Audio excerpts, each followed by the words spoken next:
February 22nd, 2026. The Jalisco Highlands. Tapalpa, a quiet mountain town surrounded by pine forests and stone cliffs. Mexican Special Forces helicopters descend on a compound tucked into the tree line. Inside, surrounded by bodyguards, is the most wanted man in the Western Hemisphere, Nemesio Oseguera Cervantes, El Mencho. There's a $15 million American bounty on his head, a 300 million peso Mexican reward. He controls the most powerful cartel on the planet, operations in over 40 countries, tens of billions of dollars in assets, a private army that once shot down a military helicopter. And now, cornered, he runs into the woods. He doesn't make it out. But here's the thing most people miss about El Mencho's empire. He didn't build it alone. So he didn't even build the most important part of it. The money, the billions that turned a regional gang into a global narcotics machine, came from one family, 18 siblings, born on an avocado farm in rural Michoacán.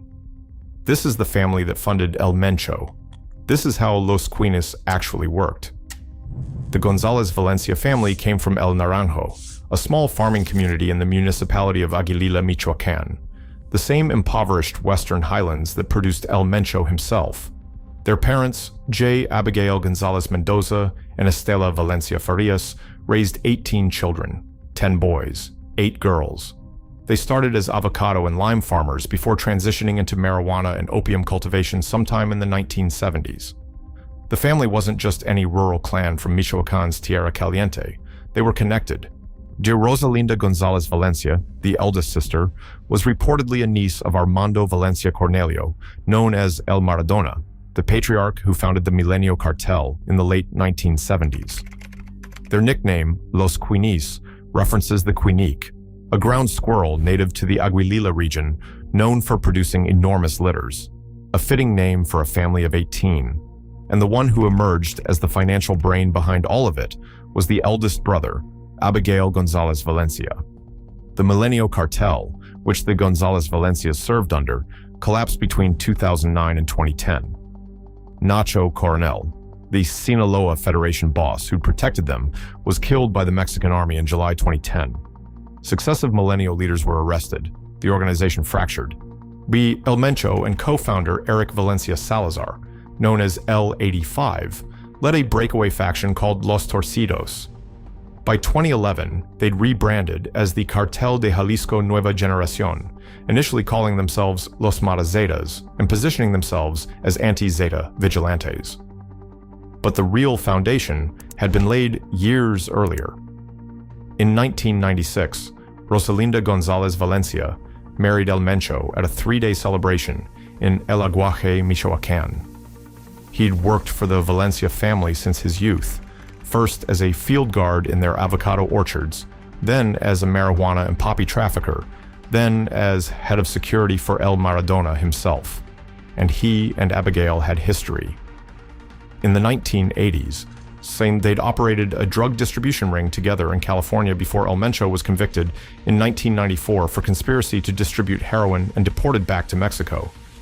That marriage wasn't just a wedding, it was a merger. CJNG would handle the guns, the territory, the violence. Los Cuinis would handle the money. And according to US court documents, Los Cuinis didn't just support CJNG. They financed its founding and its growth. Without this family, there is no cartel. Here's how it actually worked, because this wasn't a cartel with a side hustle in real estate. This was a multinational financial corporation that happened to have a private army. At the top sat Abigail González Valencia, the CEO of Los Cuinis, and co-equal to El Mencho. And that's worth pausing on. Some US. So intelligence sources didn't consider El Mencho the boss at all. They considered him Abigail's deputy, the man with the guns working for the man with the money. Below Abigail, his brother Gerardo González Valencia, known as El Lalo, ran international money laundering from South America. He was the one buying mansions in Uruguay, creating shell companies through the Panamanian law firm at the center of the Panama Papers. Another brother, José María González Valencia, El Chepa, directed multi-ton cocaine shipments across air, land, sea, and semi-submersible vessels. He was logistics, the supply chain. And then there was Rosalinda, La Jefa. El Mencho's wife managed over 70 CJNG affiliated businesses and laundered more than 1 billion Mexican pesos, roughly 50 million US dollars, in just 2 years. She bridged both worlds. She had blood ties to Los Cuinis, marriage ties to El Mencho. She was the connector. Below them, more siblings filled secondary roles: Elvis, Arnolfo, Ulises Giovanni, operations and logistics. Edgar Eden, Noemi, Erica, Marisa Yvette, all sanctioned under the Kingpin Act, but never publicly arrested. The brothers handled trafficking and international laundering. The sisters managed domestic front companies, and Rosalinda sat at the center of all of it. Between April 2015 and March 2020, the U.S. Treasury Department conducted at least 11 rounds of Kingpin Act designations against Los Cuinis, sanctioning dozens of individuals and over 70 front companies across sectors that had nothing to do with drugs: hotels, shopping malls, restaurants, newspapers, agriculture, pharmaceuticals. The specifics are staggering. From the Hotelito Desconocido, a luxury boutique hotel on the coast of Jalisco, Plaza Los Tules, a shopping center in Zapopan, Shaman Hacienda in Playa del Carmen, Mizu Sushi Lounge, a tequila brand called Onze Black, vacation cabins called Las Flores, an advertising firm, an agricultural company. And here's what made Los Cuinis different from every other cartel laundering operation. When the Treasury sanctioned a business, they'd simply rename it and reopen. Mizu Sushi became Kenzo Sushi. Kenzo Sushi became Corporativo Sushi Provi. Las Flores Cabañas became Cabañas La Loma. Bake and Kitchen became Master Reposterias. And every single time, Treasury tracked the name change and sanctioned it again. It became a cat and mouse game played across corporate registries. They even bought newspapers. Through an intermediary named Naim Libyan Tela, Los Cuinis acquired Uno Mas Uno, a Mexico City daily, and Diario Amanecer in Toluca, along with an air taxi company called Aero Amanecer. A music promotion company called Gailistica Diamante commingled concert revenues with drug profits. They ran an international prostitution ring recruiting models for senior members. Gerardo, operating from South America, created shell companies through Mossack Fonseca, the same Panamanian firm exposed in the Panama Papers. Through entities called Montella Global and Del Todo Enterprises, he purchased a 15,000 square meter mansion in Punta del Este, Uruguay, for $2 million and enrolled his children in a private Italian school in Montevideo. His operation represented the largest money laundering case in Uruguayan history. The laundering methods went beyond real estate. Chinese underground banking networks, cryptocurrency, Bitcoin and Tether for precursor chemical payments from Asia, bulk cash smuggling, trade-based laundering through import-export firms. And in June 2020, Mexico's Operation Blue Agave revealed just how deep the roots went. The Financial Intelligence Unit froze accounts belonging to 1,770 individuals and 167 companies linked to approximately $1.1 billion in CJNG transactions. And here's the detail that stopped investigators cold. Over 60% of CJNG's financial operations occurred inside Jalisco. Freezing all of them would have paralyzed a significant portion of the state's entire economy. That's not a cartel embedded in a state. That's a state embedded in a cartel. Perhaps no case reveals Los Cuinis' corruption strategy better than Edgar Vadia. A dual U.S.-Mexican citizen born in Tijuana and raised in San Diego, Vadia served as the Attorney General of Nayarit from 2013 to 2017 under Governor Roberto Sandoval Castañeda. They called him El Diablo and La Bestia. He earned both names. Vadia transformed Nayarit's entire justice system into a cartel instrument. He accepted monthly bribes. He directed corrupt officers to protect drug shipments. He ordered the release of arrested cartel members. He ran wiretaps and targeted rival organizations for elimination. And according to prosecutors, he personally participated in at least 10 murders. But here's the part that fooled everyone. By eliminating competition and creating what investigators later called a Pax Narca, a narco peace, Vadia caused Nayarit's homicide rate to drop by 75%. The state ranked second on Mexico's Peace Index by 2016. On paper, it looked like the safest place in Mexico. In reality, it was the most captured. On March 27, 2017, U.S. Customs arrested Vadia at a San Diego border crossing during one of his routine family visits. He pleaded guilty. He received 20 years. And then he started talking. His cooperation was explosive. He testified as a key witness in the trial of Genaro Garcia Luna, Mexico's former Secretary of Public Security, accusing him and former President Felipe Calderón of ordering protection for the Sinaloa Cartel. His testimony led to indictments against Governor Sandoval and contributed to the arrest of General Salvador Cienfuegos, Mexico's former defense secretary, at LAX in October 2020. Those charges were controversially dropped under diplomatic pressure. But the message was clear. Los Cuinis didn't just bribe officials, they captured entire state governments. And when Treasury sanctioned federal magistrate Isidro Avelar Gutierrez for accepting CJNG bribes, the first time a sitting Mexican federal judge was placed on the kingpin list, it confirmed what everyone suspected. The corruption reached every level. Vadia was released on February 10, 2025, 8 months early, for good behavior and for everything he gave up. The numbers tell the story of what Los Cuinis built. The total estimated CJNG assets, roughly $50 billion, according to Mexican government assessments. El Mencho's personal net worth was pegged between $500 million and over $1 billion. Annual revenue from cocaine alone exceeded $8 billion. Methamphetamine added another $4.6 billion. Then fentanyl, heroin, fuel theft, extortion, timeshare fraud targeting American tourists. By 2018, CJNG operated over 100 methamphetamine labs. Precursor chemicals flowed from China and India through the port of Manzanillo in Colima, a port CJNG effectively controlled. El Menchito's trial revealed he'd supervised the production of more than 1,000 metric tons of methamphetamine and trafficked over 50 metric tons of cocaine. And fentanyl, CJNG's deadliest product, traced back to 2013. When El Menchito pledged to build an empire from counterfeit oxycodone pills laced with the synthetic, making him one of the earliest architects of the epidemic that would kill hundreds of thousands of Americans. Cocaine arrived in multi-ton shipments from Colombia, Ecuador, and Peru, sometimes hidden in frozen shark carcasses, sometimes in semi-submersible vessels. By 2025, CJNG operated in all 32 Mexican federal entities, the first cartel in history to achieve total national coverage, and maintain distribution networks in over 40 countries, all 50 US states, Europe, Asia-Pacific, and expanding into Africa. By 2015, the DEA considered Los Cuinis not just the financial arm of CJNG, but the richest drug trafficking organization on the planet. Richer than the Sinaloa Cartel. Richer than anyone. Every system has a weakness. And for Los Cuinis, it was the thing that made them powerful in the first place. Their visibility, the businesses, the mansions, the Panama Papers. You can't launder billions through sushi restaurants and luxury hotels without eventually showing up on someone's radar.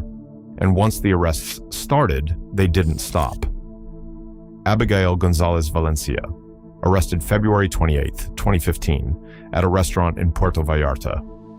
He fought extradition for over a decade through writs of amparo.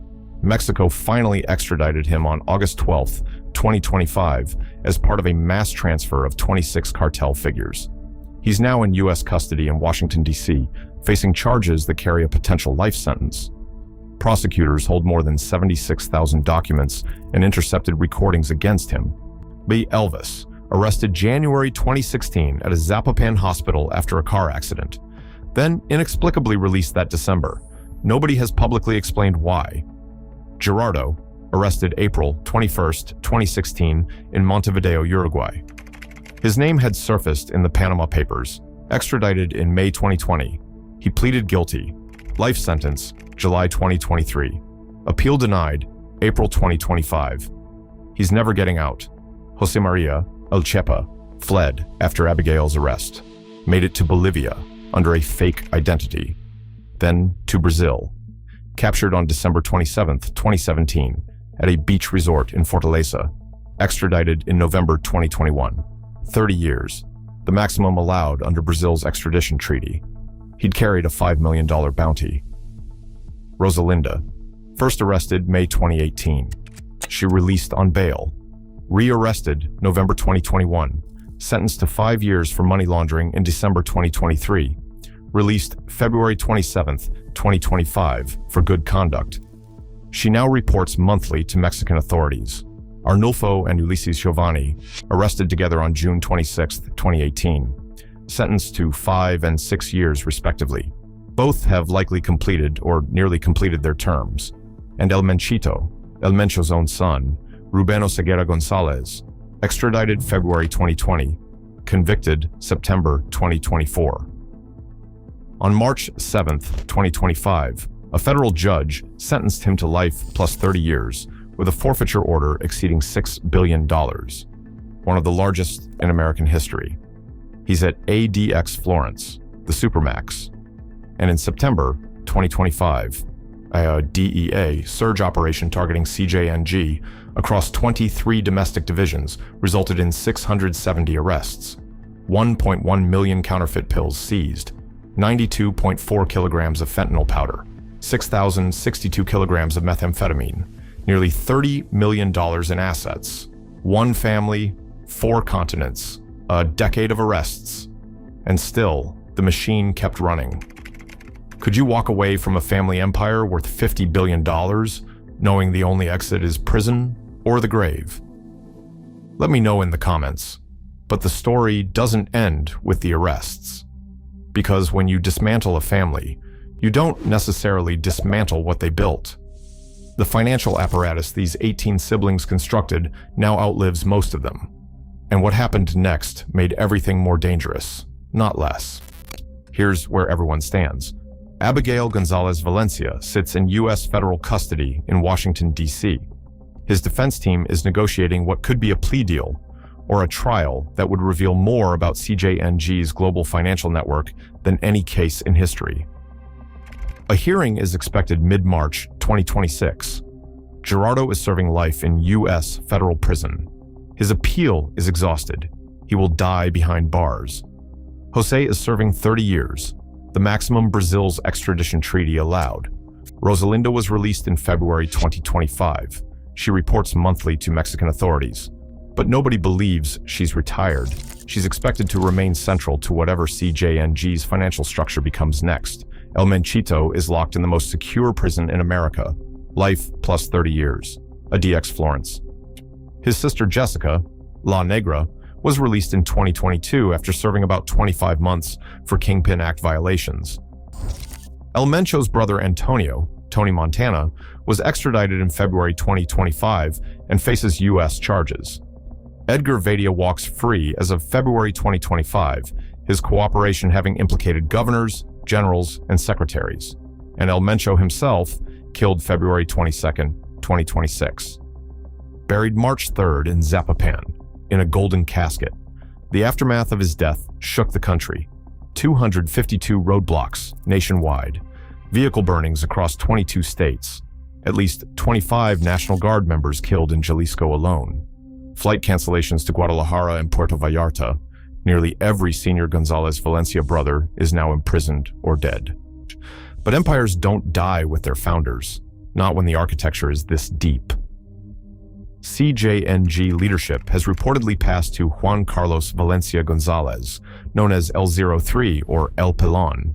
He's El Mencho's 41-year-old stepson, born in Orange County, California, raised between two worlds.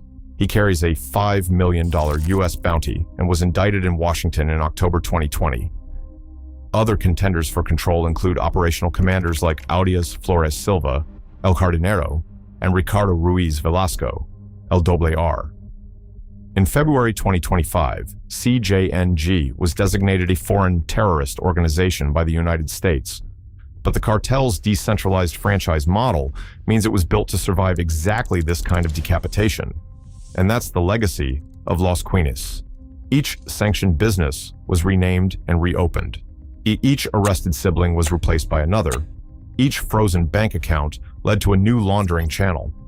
The financial infrastructure this family built, the international networks, the shell companies, the corrupted judges and generals, that's what transformed a regional splinter group into a global enterprise. The guns made the headlines, the spreadsheets made the empire, Abigail González Valencia's next hearing is expected any day now. If he takes a deal, what he knows about CJNG's worldwide financial architecture could reshape every ongoing investigation into Mexican cartel money laundering. Rosalinda reports to authorities monthly in Zapopan, walking free in the same city where her husband was buried in gold, and her son, Juan Carlos, born in Orange County, or raised in the highlands of Jalisco, now allegedly commands the most powerful criminal organization in the Western Hemisphere. The family plot in Aguililla isn't far from the avocado orchards where the González Valencia started, 18 children from a farming family. And somewhere in those same Jalisco mountains where El Mencho made his last run through the trees, El 03 is already making his own arrangements.